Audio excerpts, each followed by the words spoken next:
So yung guys, life update. Wala pa akong tulog hanggang ngayon, no? Uh, Parang adik eh.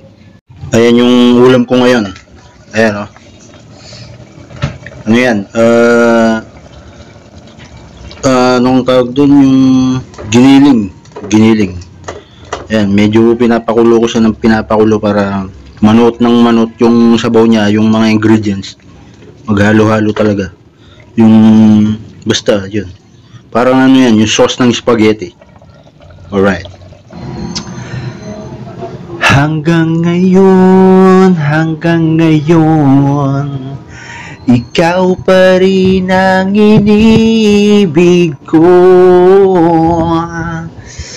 Ikaw pa rin ang natatanging pangarap ko. Hindi ko na kayang mag-isa.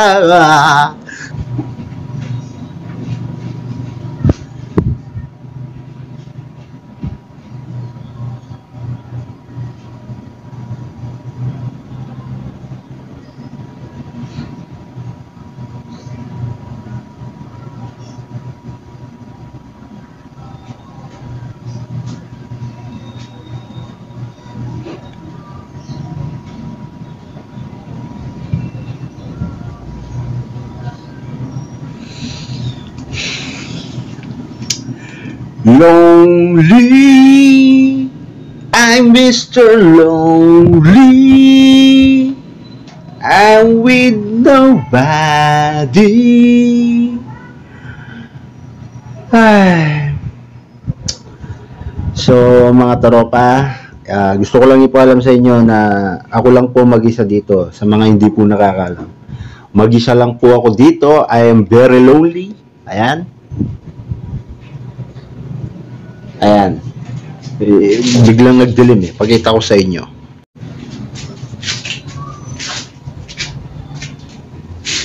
So, ayan po, no? Ayan po yung higaan natin. Ayan yung pinto. Ayan yung ilang trimpan. Ayan yung lutuan ko.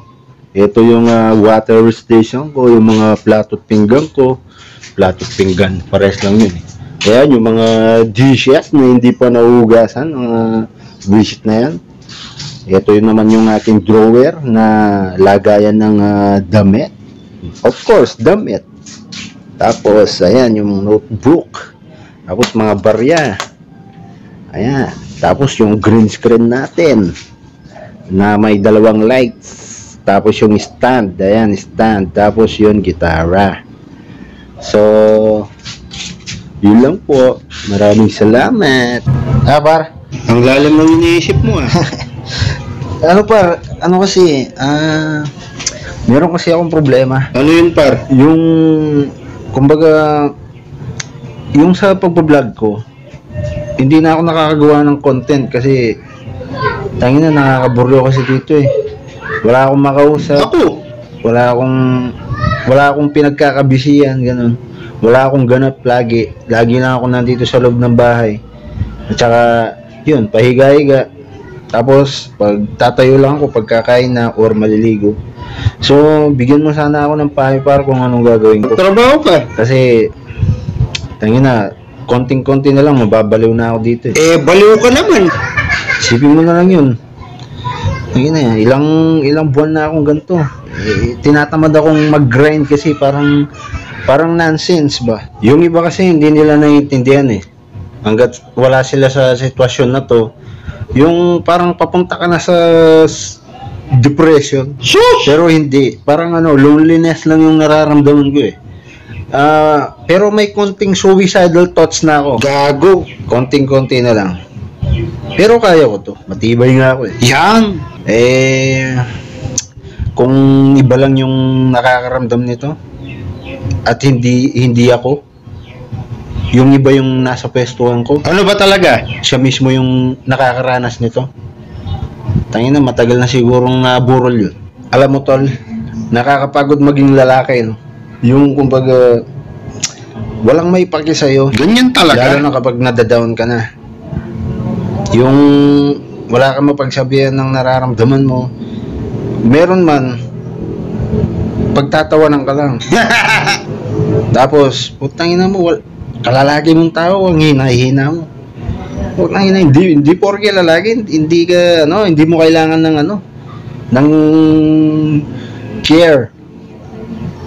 Kailangan mo rin yun eh.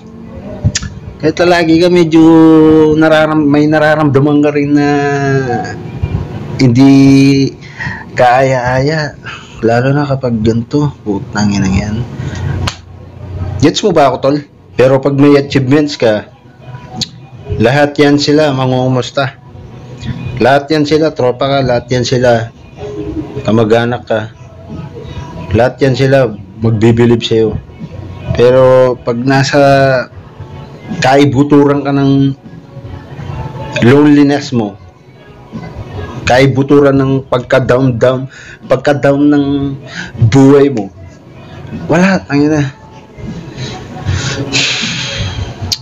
Hirap talaga maging lalaki, pero malakas tayo. At ang tunay na malakas, hindi nagrereklamo. At ang tunay na malakas, nakakagawa ng solusyon.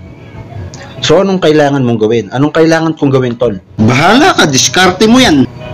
Sinong makakasagot ng mga katanungan ko? Eh, di ako rin, di ba? Kasi wala naman akong makakausap eh. Alam mo yun?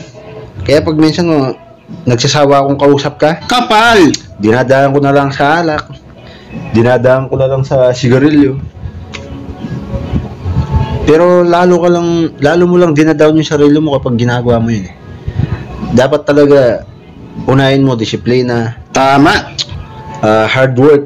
Tsaka consistency, tol. Yun, kailangan mo ganun. Diba, tol?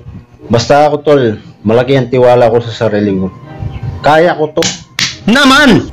Sabayan ko lang ng panalangin at pananampalataya sa taas. Alam mo na yan. Basic na yan. Siyempre naman, tol. Hindi ako susuko, tol. Kaya ko to. No matter what happen, I can do this in my own. I can do this with myself. Alright? Alright. Maging kalmado lang tayo. Malalampasan rin natin tong pagsubok na to. Pag nalampasan ko ng tong pagsubok na to, mas lalo ka pang magiging matibay. Binibigay lang ng Panginoon natin yan sa'yo para maging malupit ka pa. At syempre, sabayan lagi natin ang ngiti. So, tol, kausapin na lang kita ulit kapag okay na. Kaya ko to. I can do this. Alright. Dahil sa'yo, tol, nakausap kita, naging okay ulit ako. Hayaan mo, lalaban ako ulit. Hayaan mo, bubulusok ulit tayo. Alright.